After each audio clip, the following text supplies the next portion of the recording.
What's up, everybody? I'm Finn McKenty. This is the Punk Rock MBA, and today I may have some very, very good news for you. If you are a fan of breakdowns, pig squeals, and merch with unreadable logos that looks like somebody dropped a pile of sticks on the ground, then today is your lucky day because Deathcore is back. At least, kinda. And obviously, it never completely disappeared or anything like that. But what I mean in the context of this video is that it is commercially and culturally relevant in a way that it really hasn't been since 2012, 2014 or so, when Suicide Silence and Whitechapel were at their peak. As a couple examples of what I mean, Lorna hit the top 10 of Spotify's viral charts. Slaughter to Prevail are getting tens of millions of video views on YouTube. These are legit numbers any way you want to look at it. So what exactly is behind this Deathcore comeback? And will it last, or is this just another bubble that's gonna burst just like it did with the original generation of MySpace deathcore bands? Those are the questions that I will answer in this video. But first, if you haven't, please check me out on Twitch. I'm streaming twice a week. I think it's a lot of fun. If you ever just kind of wanted to feel like you're hanging out at Denny's talking about music with your friends after a show at 2 a.m. when everyone's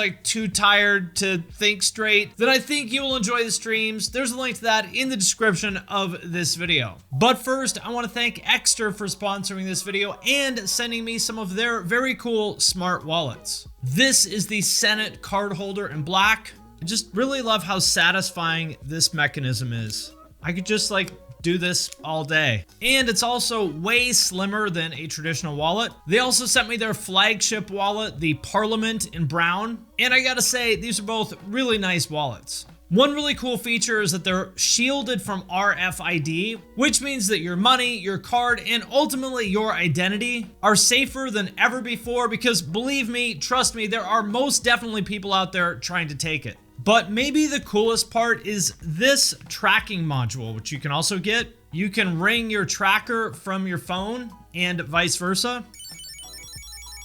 Even using your favorite voice assistant like Siri, Google Home, or Alexa. You just open up the app, you can locate it on a map and get directions to it. Also, the tracker is solar powered. Just 2 hours of sunlight gives you up to 3 months of charge. So if that sounds cool to you, use the affiliate links in the description of this video and the discount code that is on the screen right now. First, let me start with a little context and background. It'll kind of set the stage for what I'm going to talk about. I went into a lot more detail about this in my What Killed Deathcore video if you want to do a deep dive on that. But to make a long story short, Deathcore came out in the mid-2000s with bands like Job for a Cowboy, Suicide Silence, Whitechapel, Carnifex, Chelsea Grin, Despised Icon, As Blood Runs Black. That to me was basically a really fresh take on death metal that added stuff like breakdowns, pig squeals, bass drops, and of course, samples from movies. All those other kind of staples of that MySpace deathcore era. Tom Hanks, that's it. Funny guy, Tom Hanks. Everything he says is a stitch. I have AIDS.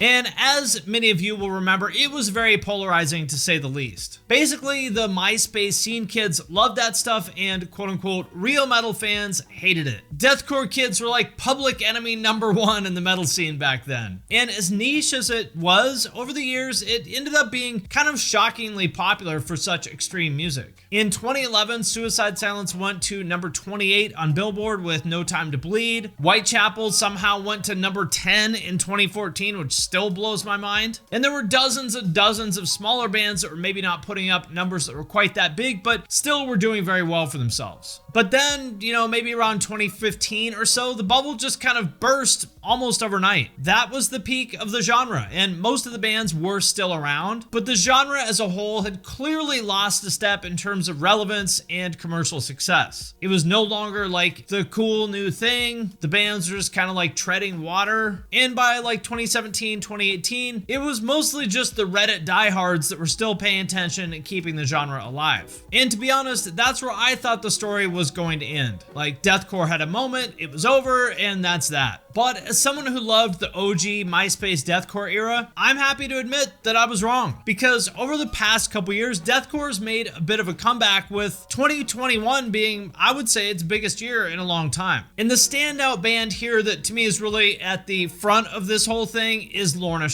they've been around for about 10 years now, and they did have some success earlier in their career. But 2021 was the year that they really broke out with their song To the Hellfire, which is currently sitting at 6 million views on YouTube and 11 million plays on Spotify in something like 9 months, which those are huge numbers for a deathcore band.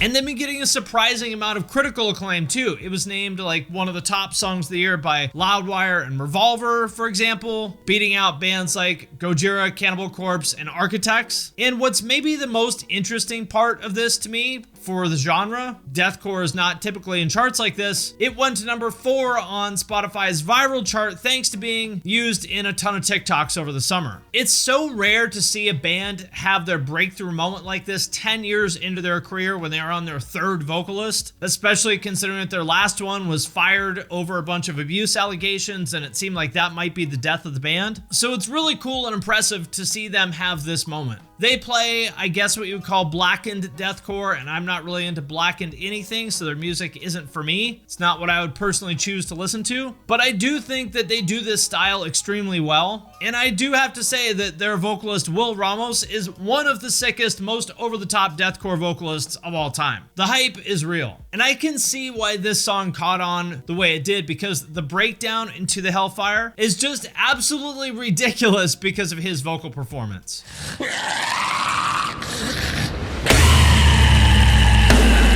The other big name to pay attention to is Slaughter to Prevail, who have also been around for quite a while and have done well. They've had quite a few videos of millions of views, which again for deathcore is big numbers. But their breakthrough came in 2020 with their song Demolisher, which as of now has 12 million views on YouTube and about 19 million Spotify streams.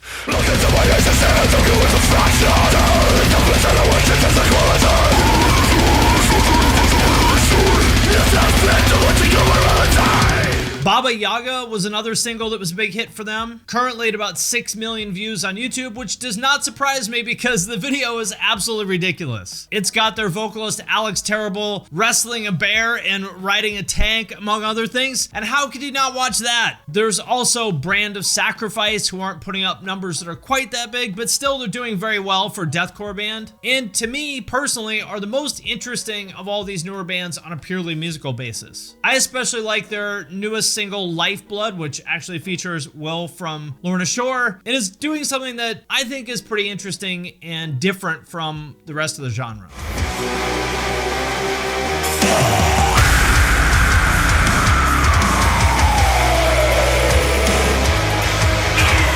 And to round out the big 4 of newer deathcore, Shadow of Intent. Again, not the kind of numbers that you see from Lorna or Slaughter to Prevail, but still pretty impressive. As well as bands like Spite, To the Grave, Left to Suffer, Angel Maker, Body Snatcher, and many, many more that I just don't have time to name. And of course, the old guard are still active. Suicide Silence, Chelsea Grin, Carnifex. Whitechapel, I would say, is probably the most relevant of that cohort. Their new album isn't really my thing. It's a little bit too, I guess, butt rock for my taste, but I respect that they're doing something different with their music instead of just churning out the same album again and again and again for another 10 years. You want us to be together and I know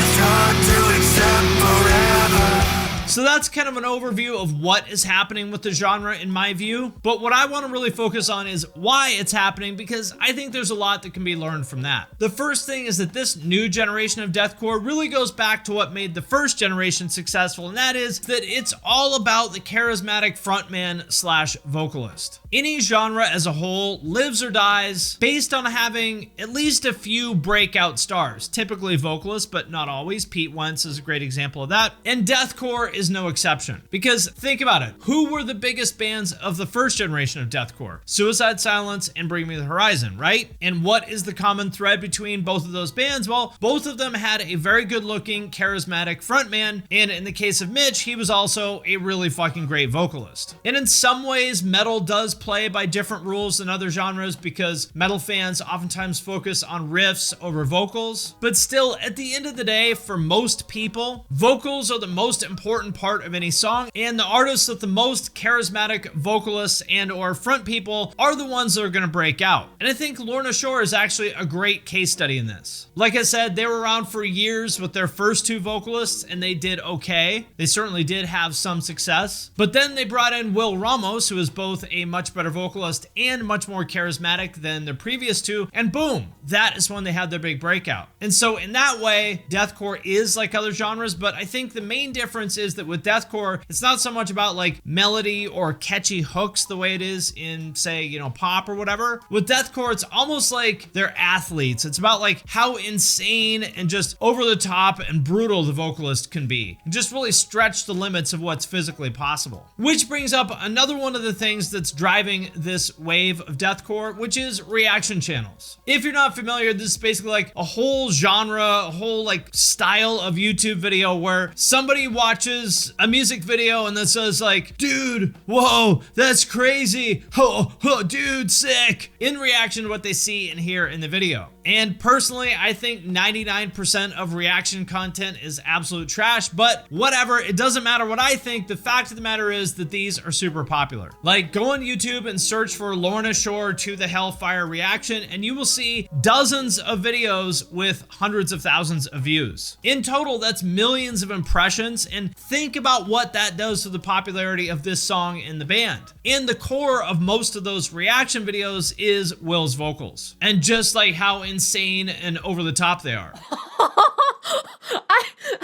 Okay.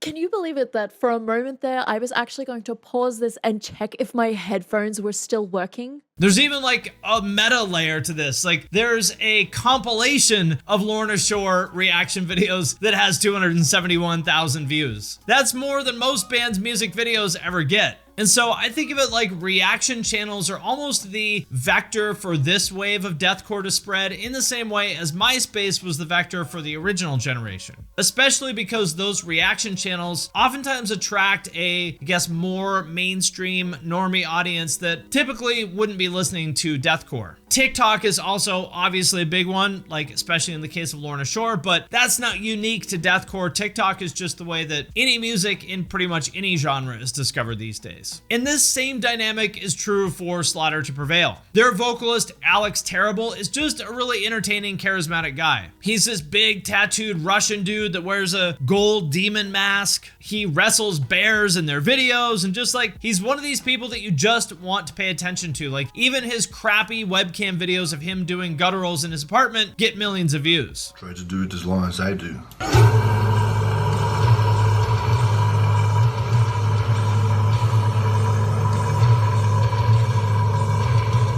And so yes, it is true that metal fans love riffs, but there's lots and lots of bands with cool riffs, right? And you'll notice that even in metal, the genre that is all about riffs, the bands that break out from the pack and really rise above the rest tend to be the ones with really good charismatic vocalists. And I think this is why that like sub-genre of one-take vocal performance kind of videos is so popular now. Will Ramos from Lorna Shore did one for To the Hellfire that has almost 1 million views. Courtney from Spirit Box has several that are like in the millions of views. There's that video from years ago of Hayley Williams doing one for Paramore. It's just something that when you have one of these like really good charismatic vocalists, it just works. Like, you don't have to do anything more than point a camera at them, and it's super compelling content that people love.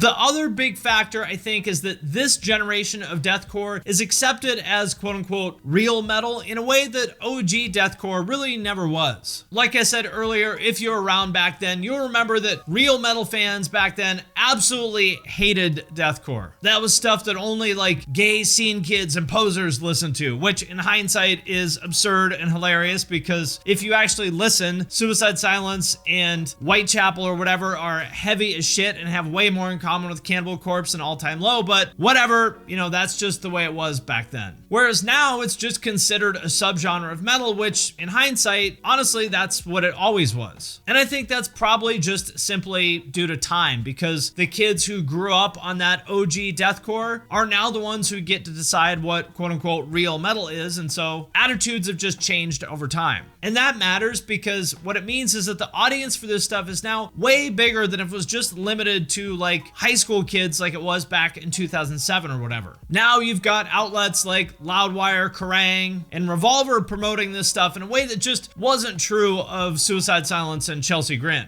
And I think the last factor is that now the musicianship and production is just way better than it was for the OG stuff. Personally, I love how aggressive and nasty the old deathcore stuff was, but if I'm being honest, you know, it was pretty rough at times.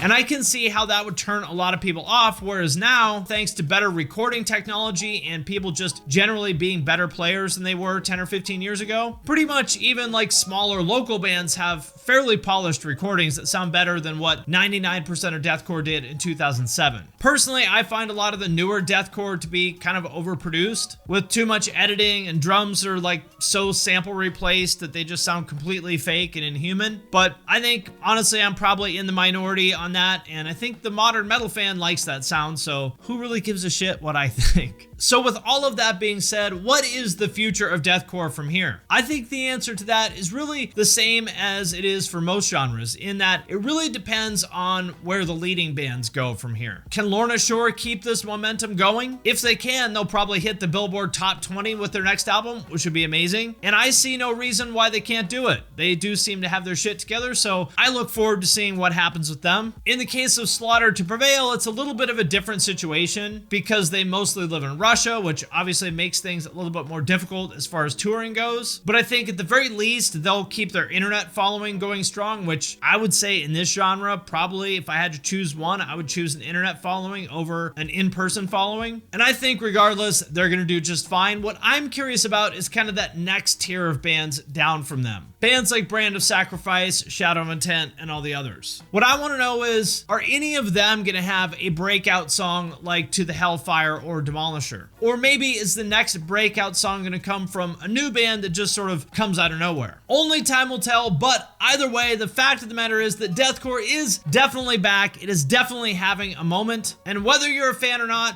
I think there's a lot of interesting things that can be learned from that. All right, my friends, that does it for this video. Let me know what you think in the comments. And as always, I want to thank everyone who supports me on Patreon, especially those of you who support at the True Cult level or above. Patrons get every podcast a week early. I do some giveaways sometimes. And for those of you who are interested in having me review your music or artwork or anything else, you can do that if you join at the $10 level. Every month, I do a call for submissions. If you want me to review something, you just drop it in the comments of that post. I do them all live on Twitch and then publish them on Patreon. So if that sounds cool to you, check it out at the link in the description of this video. And with that, I'm going to sign off for now, but I will see you next time.